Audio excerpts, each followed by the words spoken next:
Ilang mga senador iginit na kumpleto at walang blanko ang pinagtibay sa 2025 national budget issue sa politika at nalalapit na halalan posible manong motibo sa mga lubalabas na aligasyon laban sa pambansang pondo. Si Daniel Manalastas sa sentro ng balita. Sinagot ni Senate President Francis Escudero ang ilang espekulasyon sa 2025 national budget. Makaraang questionin ng ilan ang Bicameral Conference Committee report nito at matapos ang ilang alegasyon ng blank items. Sabi ni Escudero, kumpleto ang General Appropriations Act. Wala raw itong blanko o kulang. Hindi tama na mag-akusang may blank check na binigay ang Kongreso. Mali yun. Kasinungalingan yun at hindi totoo yun.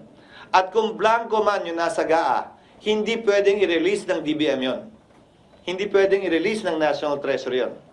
Kung may typographical error sa enrolled bill, na let's say may blankong linya doon na sinabi Project ABCDE o Kalye o Road ABCDE na walang amount, hindi pwedeng release yun at sulatan ng amount ng kahit sino man yun.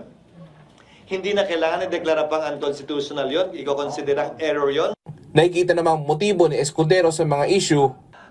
Palapit ng eleksyon, ang kulay politika ay masyadong matingkad sa ngayon at siguro sa mga susunod na araw, wag na tayong magulat sa mga dagdag pang mga kwento, atake o pagpuna tulad nito dahil tila naglinyahan na sila sa buhangin kung sino ang sa kaliwa, sino ang sa kanan, sino ang sa pula at sino sa puti.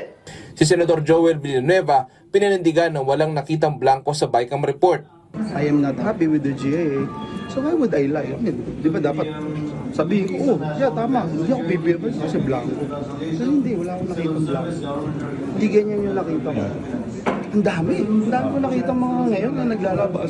Parang glaring naman for someone who would sign that. Para naman kay Senadora Risa Hontiveros, bagamat may mga hindi rin siya gusto sa budget, nanindigan din na wala siya nakitang blank item sa budget. Mahirap din daw sabihing ipawalang bisa ang 2025 national budget dahil ang implikasyon nito magkakaroon ng reenacted budget. Marami-rami akong in-interpolate ng mga budget ng ibang mga department at ahensya, hindi yung mga sponsor ko na mga budget. Hanggang sa huling BICAM meeting nga na dinaluhan ko, wala akong nakita doon sa working drafts na tinatrabaho namin na blank lines. Daniel Manalastas para sa Pambansang TV sa Bagong Pilipinas.